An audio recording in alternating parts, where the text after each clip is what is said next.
मुजफ्फरनगर में नदी पार कर रहे शिव भक्तों की जान जोखिम में। अस्थायी पुल पर हजारों शिव भक्तों का सफर। सोलानी नदी पर बने लकड़ी के अस्थायी पुल से कावड़ लेकर गुजरते हैं शिव भक्त।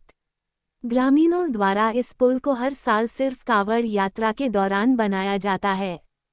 फागुन मास में शिव भक्तों की श्रद्धा और जोखिम के बीच एक चिंताजनक तस्वीर जनपद मुजफ्फरनगर के गांव योगेंद्रनगर क्षेत्र में देखने को मिल रही है। यहां डूडी घाट पर सोलानी नदी पार करने के लिए शिव भक्तों को एक लकड़ी का अस्थायी और डगमग पुल इकलौता सहारा है।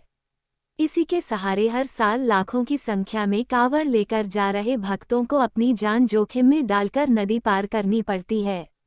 स्थानीय ग्रामीणों के अनुसार हर साल फागुन मास में यहां भारी संख्या में कावड़ यात्रियों का आना जाना लगा रहता है, लेकिन स्थायी पुल या पक्के घाट की सुविधा के अभाव में ग्रामीणों की ओर से एक अस्थायी लकड़ी का पुल बनाया जाता है, जो बड़ी संख्या में यात्रियों के बोझ और नदी के बहाव को झेलने की स्थिति में नहीं होता। शिव भक्त इसी पुल से गुजरने को मजबूर हैं। भक्तों का कहना है कि यह यात्रा श्रद्धा और विश्वास की है, लेकिन सुरक्षा की चिंता हमेशा बनी रहती है। उनका सवाल है कि जब प्रदेश की योगी आदित्यनाथ सरकार हिंदू तीर्थयात्रियों के कल्याण और सुविधा की बात करती है, तो फिर हर साल मुजफ्फरनगर के इन लाखों शिव भक्तों की सुरक्षा और सुविधा की उपेक्षा क्यों?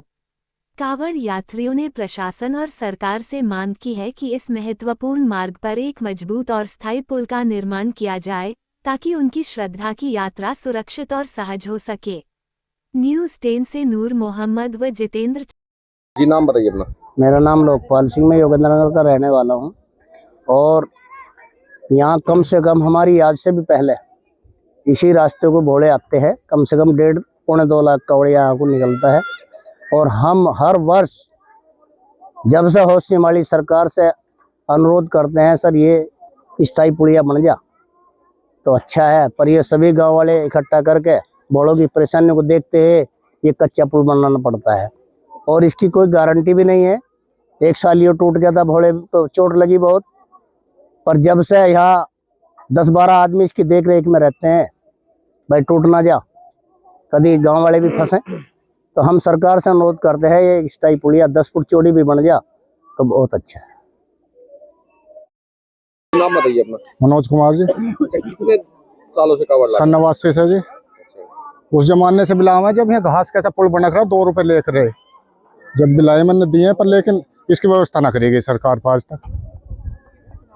क्या मांग करते हैं सरकार से? वो सरकार से पुल की मांग कर रहे हैं। कई लाख कांवरिया परेशान ही रह गए इसके बिना जी, इस पुल के बिना। ये योगेंद्रनगर जो सीकरी का माजरा ही लगता है। यहाँ सैकड़ों सालों से ये कावड़ चलती चली आ रही है। और यहाँ एक ये डुंडी घाट है, यहाँ पर इनका सभी कावड़ियों की व्यवस्था रहती है।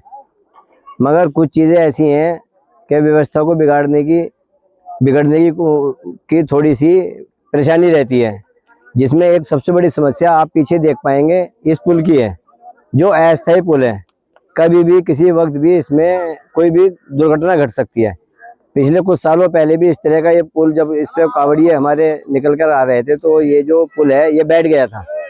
तो यहाँ सेवा बहुत से सभी लोग लगे रहते हैं। तो दिक्कत ये रहती है कि कहीं ऐसा ना हो कि ये जो पुल है हमारा ये डैमेज हो जाए और सेवा की बजाय और यहाँ पर कुछ मिसहैपनिंग हो।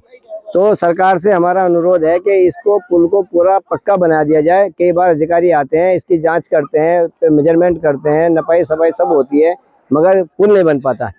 तो आपके माध्यम से हम सरकार से, अधिकारियों से यही कहना चाहते हैं कि इस पुल को अस्थायी बनाया जाए, जिससे हर वर्ष जितने भी कावड़िए बोले हमारे यहाँ पर को आते हैं, उनको किसी भी दिक्कत का सामना ना करना पड़े।